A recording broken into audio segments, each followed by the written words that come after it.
जय श्री कृष्णा। राधे राधे। हमहू दो लड़की की मम्मी है ही, लेकिन ना अपने मम्मी की याद कभी कभी इतना ज़्यादा आ जाता है कि पूरा दिन उन्हीं के ऊपर दिमाग लगा रहता है। कितना भी सोची था कि अब तो वो मिली ही ना और उन्हें याद करे कुछ मतलब ना आए, फालतू में टेंशन होता, दुख होता। उन्हों का आत्मा तड़पत हो जितना हम तड़पित होने भी ना, लेकिन हम कुछ ना कह सकी। जितना ज़्यादा हम परेशान हो जाए थे ना, कितना भी हम अपने आप के कंट्रोल करी थे, लेकिन हम कंट्रोल ना कर पाए थे अपने ऊपर। तो महतारी बाप ना अपने ज़िंदगी के बहुत बड़ा हिस्सा हैं। जैसे हम अपन लड़कियाँ पालत है, हर समय लड़कियाँ के ऊपर ध्यान लगा, वैसे उन्होंने हमें सबके पाले रही। आज हम सब उनसे दूर है, वो हमसे दूर हैं, तो दिल से कभू न निकली, ज़िंदगी भर न निकली दिल से। कितनों भी सोचब ना, लेकिन वो दिल में हर समय रही।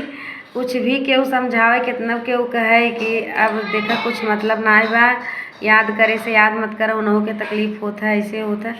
लेकिन ना मन नहीं मनते, एको रत्ती नहीं मनते मन कि अपने मम्मी के हम भूल सकी थे। तो अपने लड़कियन बिना ना सबका महतारी उतने समर्पित रहथिन, चाहे हम होई, चाहे हमार मम्मी होई, चाहे आवे वाली पीढ़ी होई, केहू भी होई।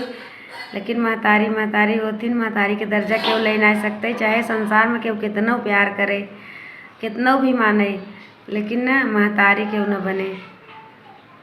कलयुग में ऐसा न महतारी सुनाथिन कि अपने लड़कियन के गला घोट दीन, मार दीन। लेकिन ऐसा तो हमार दिल न माने भी ना तैयार ना होता कि हकीकत है, वैसा हो सकत है भाई। केहू ऐसा अपने लड़किया के साथ ही कह सकत है। राधे राधे।